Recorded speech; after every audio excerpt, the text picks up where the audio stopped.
Quand on parle de souveraineté individuelle, il y a quand même pas mal de notions qui viennent se mettre en gravitation avec ce sujet. Je l'aborde toujours sous l'égide des 4 domaines, donc relations, corps, mental, finance. Le but, c'est d'aller brosser un peu plus large aujourd'hui parce que, mine de rien, c'est des domaines qui sont très larges, mais c'est quand même des domaines qui vont nous enfermer petit à petit si on reste dedans. On va déjà commencer par redéfinir clairement ce que c'est la souveraineté individuelle et voir dans quelle période on a pu être éprouvé sur ce sujet-là, période de nos vies ou période de société, peu importe, le but c'est de brosser vraiment, vraiment très large. La souveraineté individuelle, elle est mise en danger par à peu près tout. À peu près tout, parce que, en fait, c'est une forme d'épreuve constante qu'on va avoir vis-à-vis de notre capacité à rester en accord avec nos valeurs, avec ce qu'on a envie aussi dans l'instant présent, parce que nos valeurs, ça relate souvent de ce qui a été produit par le passé. Donc, toutes nos expériences créent nos valeurs et donc on se dit, bon, bah, moi, mes valeurs, c'est ça. Donc, je vais rester en accord avec ces dernières. Sauf que ces dernières, elles sont basées sur le toit du passé. Et si le toit du passé, bah, tu le respectes plus que le toit du présent, il y a une sorte de dissonance cognitive en toi et ça va te causer pas mal de troubles. Donc, la souveraineté intérieure, c'est ça, finalement. C'est être capable de dire ce qui compte le plus pour moi, c'est moi en temps réel, là, à la seconde. Ça, c'est super difficile à faire parce qu'on a été conditionné par la socioculture, par nos parents, par les enseignants, par les enfants avec lesquels on a joué dans la cour de récré, à coopérer. À coopérer, on est une espèce sociale et donc forcément, ce qui va se passer, ça va être qu'on va vouloir faire en sorte de plaire plus aux autres des fois qu'à soi-même. Ça, c'est une forme de sacrifice qu'on fait. Alors c'est sûr que dès qu'on rentre dans l'action, on sacrifie quelque chose. Si là je prends le livre, je sacrifie le live. Je me concentre uniquement sur moi-même et mon propos, je sacrifie l'interaction avec l'audience. Si je me concentre sur l'audience, je sacrifie mon rapport à moi-même. Il y a toujours une forme de sacrifice, mais ce qu'il faut noter dans le cadre de la souveraineté intérieure, bien dans le cadre, hein, encore une fois, c'est un réductionnisme, c'est de se concentrer sur une chose, c'est que lorsqu'on se concentre sur la relation à soi et qu'on exerce un niveau de souveraineté intérieure maximal, vraisemblablement, de mon expérience et de quand même pas mal d'observations dans pas mal de domaines croisés, en général, les meilleurs résultats se produisent aussi pour les autres, pour l'extérieur. Donc, mine de rien, ça pourrait paraître une attitude quelque peu égoïste, se concentrer sur soi, avoir un niveau de souveraineté intérieure maximum, donc ne pas trop porter le regard sur les autres et comment ils vont me percevoir, etc. Et en fait, c'est tout l'inverse. Parce que faut pas quand même mélanger le domaine de la souveraineté intérieure avec l'individualisme. En quoi ça se différencie pour moi, c'est qu'un individualiste ne va jamais prendre en compte les intérêts du groupe, alors que quelqu'un qui a un niveau de souveraineté intérieure qui est élevé peut prendre en compte les intérêts du groupe seulement lorsqu'il va devoir faire un calcul et trancher. Il va toujours faire attention de ne pas se sacrifier lui-même. En ça, avoir des individus qui ne se sacrifient pas eux-mêmes au profit du groupe, ça va permettre d'avoir un groupe composé d'individus plus souverains, donc moins dépendants au groupe, donc moins capable de compromission, parce qu'un individu qui est soumis au groupe, c'est quelqu'un qui, du coup, n'a pas pouvoir en dehors de ce dernier, et quelqu'un qui n'a pas pouvoir en dehors d'un cadre défini, va tout faire pour monter dans la hiérarchie du groupe et va également tout faire pour garder le peu de pouvoir qu'il a et faire face à une incertitude permanente, faire face à des émotions qu'il ne devrait pas ressentir dans une vie entre guillemets optimale à ce niveau-là d'intensité, ce qui va le mener à prendre des décisions défavorables pour lui-même et pour le groupe. Donc, un individu souverain sera toujours plus bénéfique à un groupe qu'un individu non souverain et dépendant du groupe, à mon sens, sous cette acception-là. Maintenant, on peut trouver des contre-exemples comme pour tout. C'est pas mon objectif aujourd'hui. Ça, c'est matière à réflexion par après. Mon objectif, c'est vraiment de pousser ce thème de la souveraineté et c'est assumer. Aujourd'hui, je suis là pour faire du dogmatique. Je suis là pour vendre la souveraineté individuelle comme étant le modèle à plébisciter et je suis très à même de remettre en cause cette chose-là, mais c'est pas le propos du jour. Et encore une fois, toute forme d'action est sacrifice d'une part du réel, donc je sacrifie la part de débat et de remise en perspective pour pousser une axiomatique aujourd'hui. Lorsqu'on a une souveraineté individuelle forte, qu'est-ce qui se passe versus lorsqu'on n'a pas une souveraineté individuelle forte, qu'est-ce qui se passe dans nos vies? Je pense qu'on a tous vécu à peu près des périodes similaires. Donc, si on schématise de façon très très simple, la petite enfance, donc quand on n'est pas trop conscient encore du jeu social dans lequel on est et du monde avec ses règles, et ensuite le début de l'enfance jusqu'à l'adolescence, préadolescence jusqu'à la phase jeune adulte et ensuite la phase adulte. Donc, on pourrait séquencer encore entre le jeune adulte, l'adulte construit et l'adulte mature, mais et prenons large, phase adulte jusqu'à la phase senior. Donc ça, c'est des phases qui ne sont plus ou moins communes. Maintenant, en fonction de l'époque à laquelle on apparaît dans la carte du jeu en format monde ouvert, open world, comme si on était dans Minecraft, quoi. En fait, c'est un peu ça. On pop, on a un certain stuff. Il y a certaines règles de la physique à peu près et on deal avec ça. Et en fonction de l'époque à laquelle on tombe, au-delà de là où on tombe sur la map, du stuff qu'on a de base, des skills, etc., du capital social nos ancêtres, du capital culturel, économique, etc. Au-delà de ça, il y a l'époque. Dans notre époque actuelle, ben, on a quand même vécu quelque chose d'assez intéressant. Donc, on a vécu déjà, en premier lieu, l'avènement de la technologie qui allait de façon exponentielle, qui fait qu'on se retrouve sur ce genre de support qui n'était pas du tout envisageable au tout début de notre vie.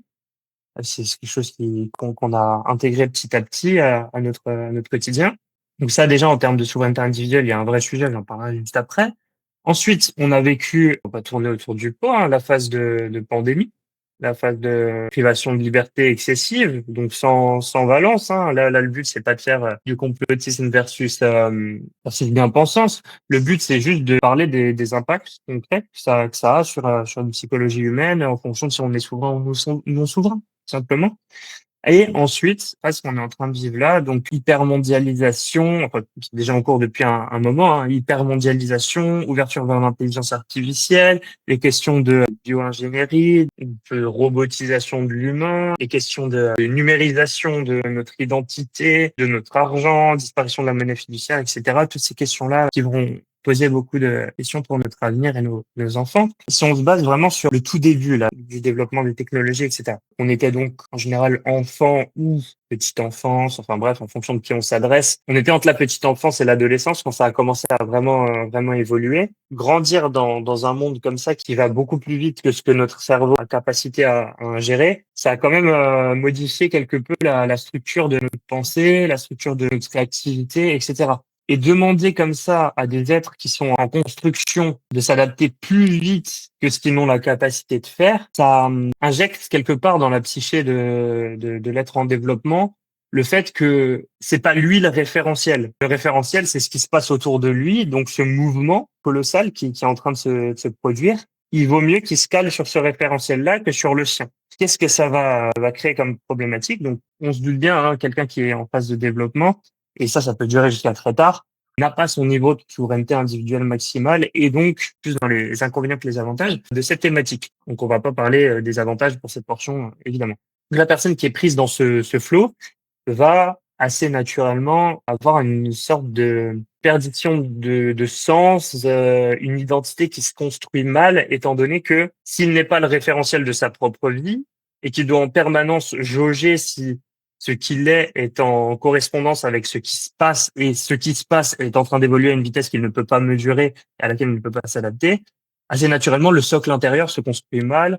Qui plus est, avec les différentes problématiques inhérentes à l'époque que sont la déconstruction des religions, la déconstruction de la famille, la déconstruction de l'autorité de façon générale. Donc, professeurs ont moins d'autorité. Dans les groupes sociaux sont plus fluides, on peut plus vite sauter de l'un à l'autre. Les identités politiques, les carrières, etc. Bon, là, on parle plus petite enfance, donc on va pas parler de l'aspect carrière, mais il est vrai que tous ces facteurs-là, additionnés à l'accélération exponentielle de la croissance de la société, l'apparition de nouvelles technologies, etc., etc. Bref, ça crée quand même un monde qui change très vite, qui est très instable, avec une perte de repères qui est colossale, et des individus donc qui ne peuvent pas gagner en souveraineté intérieure, en stabilité, en socle à l'intérieur d'eux, en repères, à la vitesse où ils sont censés en gagner déjà pour leur propre développement, et encore moins à la vitesse à laquelle ils sont censés en gagner par rapport à ce qui se passe à l'extérieur dans le monde.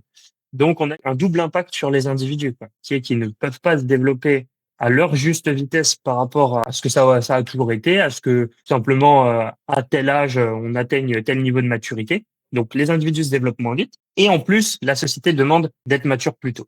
Il peut y avoir une vraie sensation de trou à l'intérieur, de je ne suis pas là où je dois être et je m'en rends bien compte et tout me le fait savoir. On arrive sur la phase début d'âge adulte ou milieu d'âge adulte, peu importe. On a dit qu'on ferait pas trop de distinction entre tout ça. Nous, dans notre timeline actuelle, qu'est-ce qui a façonné ça? Bah, un événement majeur, c'est-à-dire, en fonction de comment on définit cette période, 2 à 4 ans de restrictions assez importantes dues à une pandémie mondiale. Sur le sujet de la souveraineté individuelle, là, pour moi, c'est pas une question de là on en a moins, là on en a plus. Pour moi, là, c'est un point d'interrogation en fait. C'est la phase de test. Et j'écoutais encore une grosse vidéo hier, j'incite à aller voir, qui aide à questionner les paradigmes scientifiques, qui traitait de la question de l'aluminium dans les vaccins. Donc là, c'est pas du tout en lien avec, pour le coup, les vaccins ARN, etc. Mais c'est évident que on a déjà du mal à se prononcer sur des choses qui ont 50 à 100 ans d'existence. Lors de cette période, on nous a proposé un produit qui avait pas du tout d'historique, de recul scientifique, et s'est posé la question du est-ce que pour notre liberté, on doit sacrifier notre capacité à garder du recul sur ce qu'on injecte dans notre corps ou non? Et en fait, je vais poser la question différemment. Moi, pour moi, ce qui s'est posé, c'est est-ce qu'on est assez stable intérieurement pour sacrifier notre liberté matérielle au profit de notre capacité à prendre le temps de réfléchir et à prendre du recul sur les questions? Et plutôt ça. Et en soi, pour moi, c'était pas la question de la liberté d'aller manger au restaurant, d'aller dans les différents lieux sociaux. C'était plus la question de est-ce que ces choses-là me définissent et est-ce que je sais vivre en dehors de ça? Est-ce que quelque part, je réagis instinctivement et en réaction immédiate sous la pression médiatique, la question de la santé aussi, je pourrais, en effet, ouais, on nous a tellement mis la pression qu'on s'est dit, ouais, je pourrais en mourir. Est-ce que face à la mort, on est prêt à pactiser d'une certaine façon? Ok, là, tu vas mourir.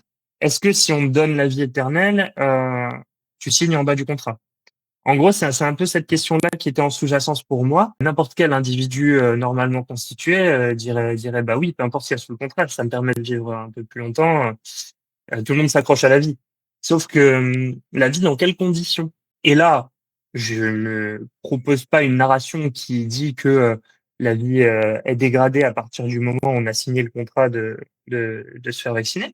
Je dis juste que c'est une question qui était en sous-titre, que beaucoup n'ont pas vu, et qui pour moi a été quand même déclencheur de beaucoup de réflexions. Il y en a beaucoup qui étaient prêts à tout pour pas perdre leur travail, et assez bizarrement, il y en a beaucoup qui étaient prêts aussi, plus que ce qu'on aurait pensé, à perdre leur travail. En fait, ça a vraiment scindé la population en deux. Sur cette question-là, malheureusement, on peut pas faire beaucoup de nuances, même si bon, on peut toujours essayer. C'est pas le but, ça va être long et inutile, je trouve. La question là, c'était vraiment, est-ce que je dis oui sans me poser de questions et je peux pas passer un jour de plus à réfléchir parce que la pression est trop lourde. Donc la pression financière, la pression sociale, mon mal-être intérieur, le trou, le vide existentiel que je vis là du fait de ne pas pouvoir faire tous mes comportements palliatifs qui m'empêchent de vivre ce trou intérieur parce qu'on me prive de toutes ces choses-là. Aussi la pression du je me sens restreint, on m'enferme dans des murs, je suis en prison physiquement. En fait, c'était vraiment la question de, et c'est très cliché, mais est-ce que j'ai un esprit libre ou pas? Est-ce que si je suis emprisonné physiquement, j'arrive à téléporter mon corps dans l'espace grâce à ma pensée, entre guillemets? Est-ce que j'arrive à vivre d'autres expériences que celles qui se produisent là actuellement, physiquement? Et est-ce que la matière peut me contraindre psychiquement? On en est là, hein, c'est du contrôle des corps, hein. On ne déplace pas le corps où on veut dans l'espace. Est-ce que si on contrôle mon corps, on contrôle mon esprit? Et c'est une question qui est extrêmement intéressante et qui a été posée à plusieurs époques lors du développement des sociétés jusqu'à la société qu'on a maintenant. Et je pense qu'elle se reposera encore un paquet de fois et qui donne beaucoup d'informations sur où on en est globalement en tant que société, même si j'avoue que la société m'intéresse moins que les individus. Oui, on peut faire la distinction, hein. Les sociétés sont composées d'individus, mais la question, ça reste, toi, là, en tant qu'individu, comment tu te sens par rapport à tout ce contexte? Par rapport à cette question-là, là, qui nous a été posée, il est évident que quelqu'un qui s'est stabilisé sur les fameux 4 domaines, donc mental, corps, relations, finances, avait une capacité à prendre son temps pour réfléchir à la question bien supérieure à celui qui ne l'a pas. Maintenant, comme je dis toujours, il y a une chose qui transcende tout ça, c'est le développement spirituel. Quelqu'un qui n'était pas stable sur les relations, pas stable sur le corps, pas stable sur le mental, pas stable sur les finances et qui avait une spiritualité développée, en fait, celui qui a une spiritualité développée n'est pas concerné par les questions de ce monde, en fait. Peu importe ce qui se passe, tant qu'il garde son intégrité spirituelle, il est pas inquiété. Donc, en fait, c'est une façon de raccourcir le travail. Maintenant, j'entends que la plupart des gens trouvent que c'est un travail secondaire et le feront une fois qu'ils seront stables sur les 4 domaines. C'est pour ça que je plébiscite toujours de stabiliser sur les 4 domaines pour être sûr et certain, une bonne fois pour toutes, et que ça revienne pas comme un cycle infernal, que ça y est, la matière, c'est OK, je sais comment gérer tout ce qui est de l'ordre du matériel. Je peux m'adonner pleinement à la question spirituelle et ensuite revenir l'appliquer dans la matière, mais là de la façon que je veux, de la façon très libre que j'entends.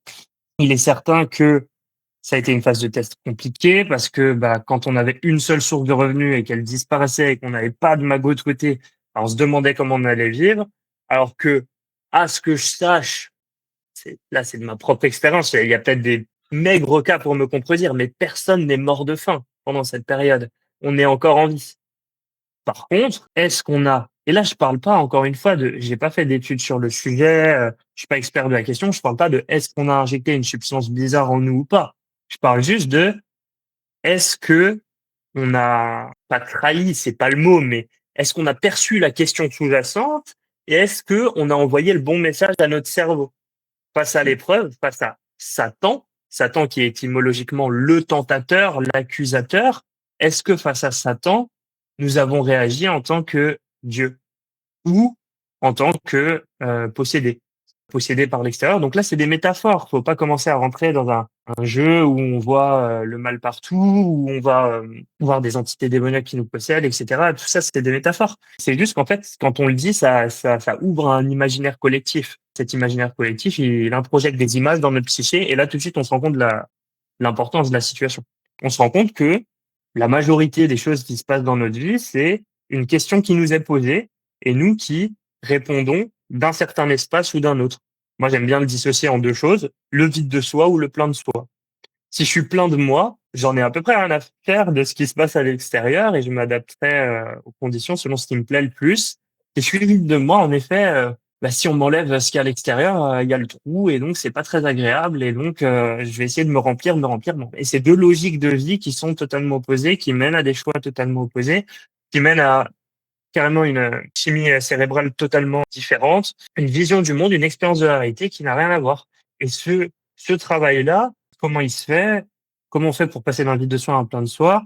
Faut aller regarder à l'intérieur, faut aller regarder le trou, l'observer. Et c'est pour ça que je boucle toujours sur la méditation.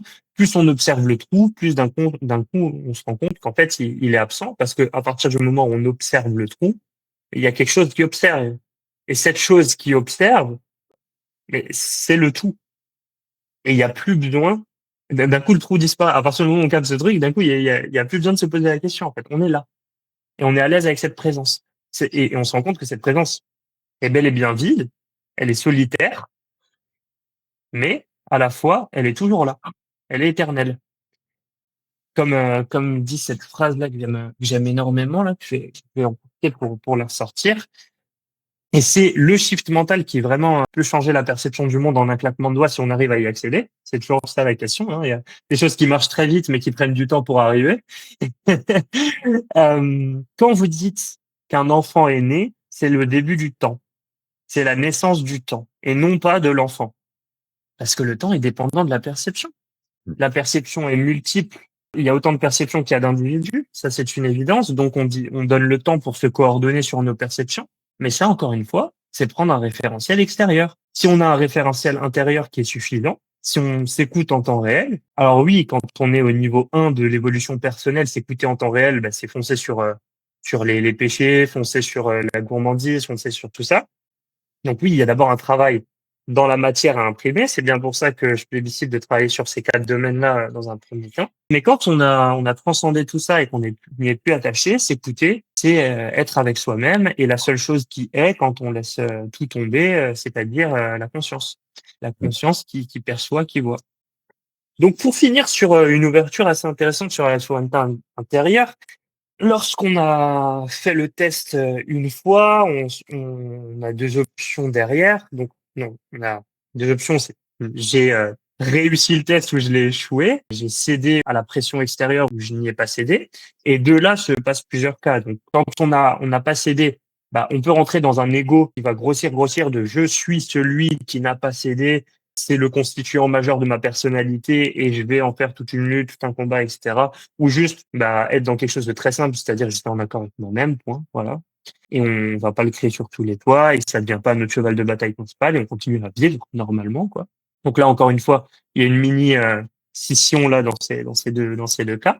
Et après, dans le cas où on est la personne qui a cédé, il y a je veux surtout pas voir en face que j'ai cédé et donc je vais rentrer dans un sommeil hypnotique. C'est explicite, hein, hypnose du dieu Hypno, le dieu du sommeil. Donc on va rentrer dans un sommeil hypnotique. Voilà, c'est presque une redite. Et en gros, on va s'auto-endormir dans tout un tas de transes et on va vraiment récupérer tout ce qu'il y a à l'extérieur pour venir ne pas voir ce qu'il y a à l'intérieur et ne jamais se reposer cette question du j'ai cédé ou pas. Et après, il y a certaines personnes qui vont ouvrir un chemin de conscience sur base de cet événement de est-ce que, en effet, j'aurais dû réfléchir plus longtemps? Est-ce que la prochaine fois, je m'y remettrai de cette façon? Et après, bah, il y a tout ce qui s'est passé après, c'est-à-dire on vous propose une deuxième fois, une troisième fois, une quatrième fois, et là, on mesure votre niveau de d'acceptation ou d'endoctrinement, ou etc. Après, il y a plein de sous-catégories, hein. Il y a ceux qui choisissent en pleine conscience de le faire, qui sont totalement d'accord et qui ont même peut-être fait leurs recherches, etc. et qui, sur un calcul très rationnel, se rendent compte que oui, en effet, c'est un meilleur choix à faire vis-à-vis des risques. Et ok, ça peut se tenir, hein. Comme dit, il y a autant de perceptions qu'il y a d'êtres humains, peu importe. La question, c'est juste, est-ce que j'ai cédé face à la tentation ou est-ce que j'ai pris le temps d'y réfléchir et j'ai choisi en pleine conscience? C'est vraiment la seule question, moi, personnellement, qui m'intéresse. Dans les temps à venir, il va y avoir encore plus de ces questions, à mon avis. C'est quand on lit l'Apocalypse, on se rend bien compte que c'est en fait le Satan qui s'accélère, donc le tentateur, l'accusateur qui s'accélère, qui pose de plus en plus de questions, qui remet de plus en plus en cause. Et c'est ce qu'on voit là, d'ailleurs, avec le développement des réseaux sociaux. En fait, chaque jour, on est exposé à des dizaines de messages publicitaires qui te posent la question vraiment de est-ce que tu es à l'aise avec ce que tu es ou pas? Est-ce que tu as envie de plus ou pas? Et c'est pas un problème de dire oui, j'ai envie d'être plus. Le problème, c'est quand on le fait depuis un vide de soi. Quand on le fait depuis un plein de soi, il n'y a pas de problème à expérimenter d'autres choses. C'est ça, en fait, c'est qu'on n'a pas envie d'être plus. Quand on est dans un plein de soi, on a juste envie de changer de masque. Je dis, bon, ok, celui-là, je l'ai assez expérimenté. Allez, hop, j'embrasse cette identité-là pendant un temps. Être plus, oui, c'est vrai il y a toujours cette notion du je veux être plus, parce que je ne suis pas assez, contradiction. Quand on est dans cette dynamique-là, typiquement, le je veux être plus, il inclut aussi le refus à l'inverse, chose qu'on élabore beaucoup dans Cerveau conscient sur le sujet de la volonté ultime et du refus ultime. Le je veux être plus inclut aussi le je refuse d'être moins. Et quand on refuse d'être moins, sur la question, par exemple, de l'euro numérique, qu'est-ce qu'il peut y avoir comme question encore? L'identité numérique, du fait de se faire pucer pour continuer à accéder à certains services ou pas, avec la puce RFID qui regrouperait bah, du coup notre moyen de paiement et notre identité. Et du coup, bah, petit à petit, ça deviendrait peut-être le seul moyen d'accès à certains commerces. Et puis quelque chose qui est totalement visible aujourd'hui. C'est vrai qu'il y a 20 ans, déjà de mon âge, c'était assez bas à ce moment-là. C'était des questions complexes. La socioculture ambiante me faisait clairement penser que c'était pas possible. C'est vrai qu'aujourd'hui, quand on se repose la question, ça paraît assez cohérent. En plus, on rajoute une petite IA dans la puce et on la met dans notre cerveau. À l'époque, il n'était pas vu qu'elle soit là. Maintenant, on la met dans notre cerveau. Il y a même une entreprise qui est spécialisée là-dedans qui s'appelle Neuralink, qui est tenue par l'homme qui a le plus de pouvoir sur cette terre. Enfin, en apparence, bon, ça paraît cohérent. Les briques s'emboîtent petit à petit et on a passé de plus en plus de caps. Il y a dans notre quotidien le téléphone toujours dans la main, un casse-sûr sur les oreilles. Bon, l'intégrer à l'intérieur de son corps, quand c'est une extension comme ça, c'est de moins en moins perturbant. Donc voilà, le Satan tentateur, accusateur, en fonction des cas, va continuer de nous proposer des problématiques, des choix, encore et toujours. La question, c'est pas je choisis A ou B, c'est depuis quel espace intérieur je choisis. Sortons un peu de cette dialectique, de cette dualité entre le bien, le mal, le bon choix, le mauvais choix. Rentrons plus dans quelque chose d'un autre ordre de comment je me positionne intérieurement et soyons capables d'augmenter notre niveau de souveraineté intérieure si besoin est, d'abord par la sphère matérielle, mais il est vrai que la sphère spirituelle restera toujours l'étape d'après. Comme cette phrase que j'aime beaucoup le dit, ne confondons pas les objectifs primaires des objectifs secondaires. Encore hier, dans un appel avec une femme que je vais coacher prochainement sur la sphère sportive, j'ai pas pu m'empêcher de poser cette question d'abord de venir comprendre son passif et ensuite de lui demander pourquoi encore et toujours vouloir performer. Est-ce que ça veut pas dire que quelque part derrière, si je ne performe pas, je ne suis pas? Est-ce que ça veut pas dire derrière qu'il y a une forme d'attribution de l'identité entière sur un seul pôle de vie? Et est-ce que le travail derrière, ça va pas être justement de pouvoir agir sans performance pendant un temps? Souvent, ça aide à passer au travail de se dire, OK, c'est pendant un temps. Sauf que ce qui se passe derrière ce travail, c'est que ça peut être fini en fait. Si on n'en a plus besoin, on pourrait s'en détacher. Et ça marche pour tout, pour le côté financier, pour le côté relationnel, ça marche pour tout. Oui, si on peut se détacher pendant un temps de quelque chose, on peut s'en détacher pour toujours. Et ça fait peur à voir parce que si c'est le seul constituant de notre identité, que faire après ça? Et en fait, c'est encore vivre dans le mental. Sauf que vivre en adulte mûr, c'est-à-dire on est monté, on a développé une réflexion, on a développé une réflexion, et maintenant il faut redescendre au niveau du cœur, savoir vivre en dehors des concepts, en temps réel avec ce qui nous plaît ou ce qui nous plaît pas. Comme je dis toujours dans les lives, être capable d'appuyer sur le bouton rouge si l'envie nous prend, savoir pourquoi on est là, pourquoi on fait ce qu'on fait, qu'est-ce qu'on fait de notre instant présent qui est la seule éternité. Cet instant présent qui file et qui sera toujours là. Parce qu'à ce que je sache, le temps, tant qu'il y a de la conscience, il est là. Réussir à avoir cette perception de la vie, on voit le monde vraiment, on est capable de voir le monde des 2 façons différentes. Donc à la troisième personne, je suis un personnage qui bouge avec ses attributs et on peut changer de personnage à tout instant et réussir à voir le monde aussi à travers ses propres yeux, vivre l'incarnation en tant que telle, ne pas rester coincé dans le mental parce que c'est d'une vue du mental de se voir à la troisième personne. Réussir à jauger entre ces 2 niveaux-là de réalité, prendre des décisions de vie qui ne sont toujours que des décisions dans l'instant et qui peuvent être évoquées en général dans l'instant d'après. Même si c'est vrai, quand on signe un contrat de mariage, derrière, il va y avoir des conséquences, etc. Et il vaut mieux pas s'enfuir, j'aime beaucoup, sinon c'est l'autre qui va en payer. Mais encore, ça dépend de la perception. Si tu juges que c'est la meilleure chose à faire pour toi et qu'après tu reviens et que tu te fais pardonner, il y a toujours 1000 possibilités différentes. Bref, ne pas vivre dans une prison mentale, ne pas se faire étriquer comme on le fait, mais sur chaque question qu'on nous pose, en fait, on se fait en général étriquer dans une dialectique, c'est oui ou non, tel paquet de conséquences ou tel paquet de conséquences. Et c'est clairement ce qui tue l'âme. Ce qui tue l'âme, en fait, plus on est étriqué mentalement, moins on se sent étendu, illimité, notre vraie nature qui est divine, si tant est qu'on veuille bien le regarder en face et quitter le personnage un instant. Donc voilà pour ce live sur la souveraineté individuelle. Je pense que comme d'hab, j'ai pas pu me retenir de faire des liens avec l'absolu, hein, parce que à la fin de la toute fin, il n'y a quoi si ce n'est l'éternité éternelle de l'instant présent qui continue de filer à travers là où la conscience s'incarne. Rester dans des questions temporelles me semble infra-optimal. Je suis désolé. J'ai essayé de faire ce live concret. J'en ai quand même fait quelque chose d'abstrait et de un peu délirant. Je ne peux pas m'empêcher.